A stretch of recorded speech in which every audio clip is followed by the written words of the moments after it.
would you please give a warm welcome to the podium to Mr. Ron Rogers.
Well, that was Miss Sharon Hatch on the solo there. We start things off with the Light Cavalry Overture from Franz von Zuppe. Well, good afternoon, ladies and gentlemen, and welcome to Beard Middle School and this afternoon's performance of the Knoxville Community Band under the direction of, well, for so many years we were used to saying Larry Hicks, so we're going to have to get used to another name now. We bid Larry a very fond farewell over the summer and went out looking for a new band director, and we think we've got a really good one here. Ron Rogers is a lifelong resident of the Knoxville area. He's a 1978 graduate of Gibbs High School, and he has a degree in music education from the University of Tennessee. For 40 years, he was band director at various high schools in the area. That would include Rutledge, William Blount, and also Farragut.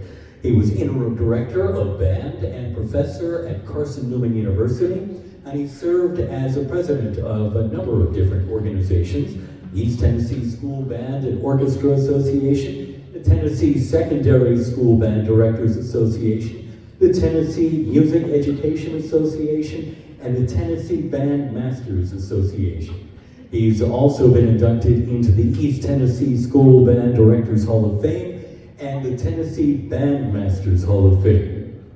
Ladies and gentlemen, right now, could you help us give a really warm welcome to the brand new director of the Knoxville Community Band, Mr. Ron Rogers.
was a Leroy Anderson arrangement entitled The Rates of Mallow. Well, if you know anything at all about band music, you're probably familiar with John Philip Sousa being known as the March King. Much less well-known is the parade music prince, and that would be the composer of our next piece, Roland F. Seitz. Seitz was born on a farm in Pennsylvania in 1867. He played flute in his family band for years, and he never actually had any formal music training until he was 27 years old. Now, like so many of his contemporaries, he was a band leader as well as a composer.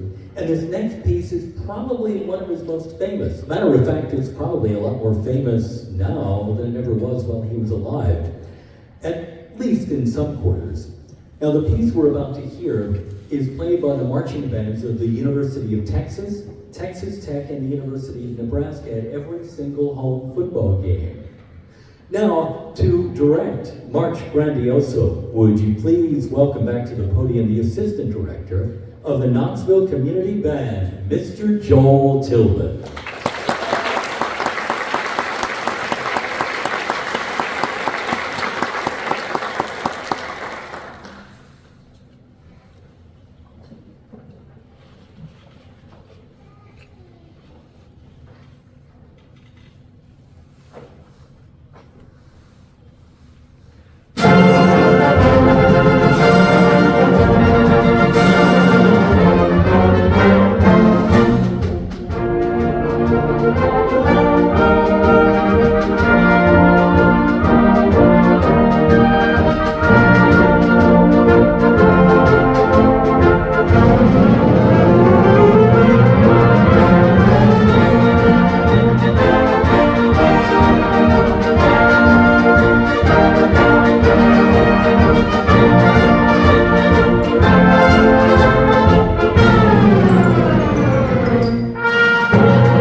Well, you might figure that a prominent composer of 19th century symphonic music would be thrilled to see his son carry on in his footsteps, to carry on in the family business, as it were.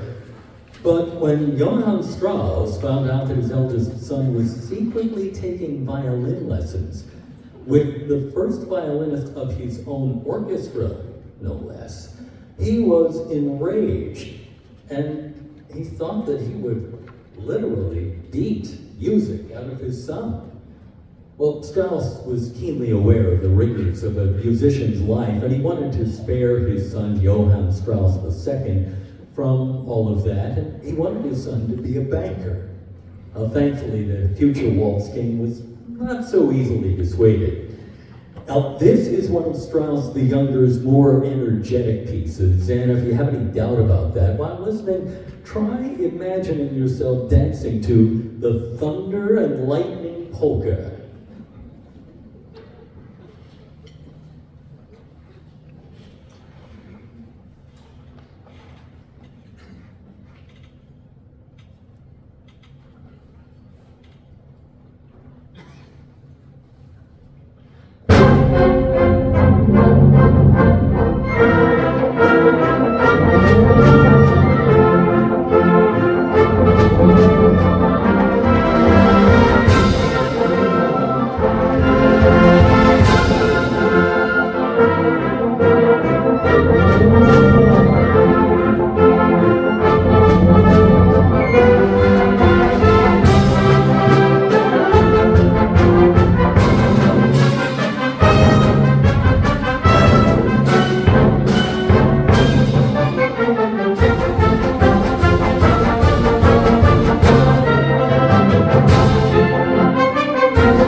Well, the name Leroy Anderson could never be mistaken for a household name. Very few people would have any clue who he was. As a matter of fact, it probably went right past you.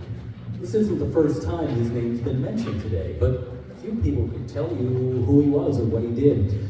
And it's kind of a shame in a way because he composed so much of the music that became part of the fabric of Americans' lives in the mid-20th century. Much of his music was used for, theme music for various things, and much of his music was also a staple of Arthur Fiedler's Boston Pops.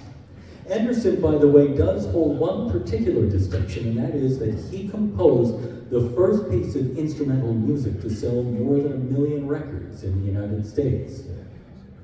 Blue Tango was the name of it. But we're not going to be listening to anything that he wrote. This is going to be an arrangement of some traditional music. Now, to direct Leroy Anderson's The Girl I Left Behind Me, could you please welcome back to the podium the new director of the Knoxville Community Band, Mr. Ron Rogers.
circus, you know that music is an integral part of the performance, even if you're not paying specific attention to it.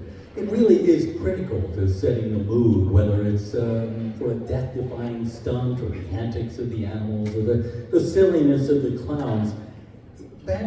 Circus band music is so important, so critical, that it has become sort of a subgenre of band music all unto itself. Now we have such a piece here, as the title will attest. Carl L. King wrote this back in 1913 as he was preparing to join the Barnum and Bailey Circus Band. And he called it, hopefully enough, Barnum and Bailey's favorite.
Well, it's time now to thank some people for their help in putting together these free concerts of the Knoxville Community Band.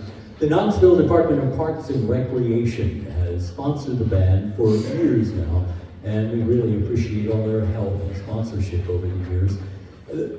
These concerts couldn't be happening, or at least they couldn't be free, without the help of people like Cheryl Ely and all the gang in Parks and Rec, so we'd like to thank them. Also, thanks to the principal here, Mr. Michael Toth, for the use of the auditorium. And also, we'd like to thank the band director here at Beard Middle School, Mr. Matthew Waldron. Matt, by the way, is in the percussion section, looking back there somewhere. Well, onward now, our next piece was written in 2009 by Kermit Leslie and Walter Leslie. It's called Night Flight to Madrid.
Well, our next piece is listed in the program as Irish Tune from County Derry. And that's one of those folk songs whose origins are truly lost in the mists of time. Nobody seems to know just who wrote it or when, and nobody can really even be sure that it comes from County Derry, as its title would suggest. Now, the tune is also known variously as Londonderry Air, or more curiously as Derriere. Okay. Anyway, a number of poems have been written for this music over the years, the most famous of which, oddly enough, was written by an Englishman in 1910. It's a particular favorite, by the way, of many people in this country who claim Irish descent, who know this tune only as Danny Boy. Now, this is the Percy Granger arrangement of Irish Tune from County Derry.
say time flies when you're having fun. Who hasn't heard that phrase a million times or uttered it themselves? But it's so true. Real enjoyment, true joy is so fleeting in our lives. But the Knoxville Community Band would like to thank you very much for coming out this afternoon to share this moment of joy with them. Also, many thanks and congratulations to our new director, Ron Rogers.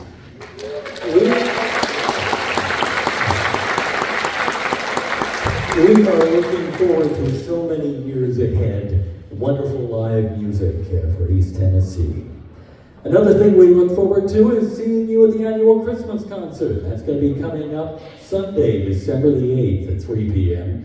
It's looking like that will be at the usual spot, which is the Bijou Theater downtown, although we don't know for sure.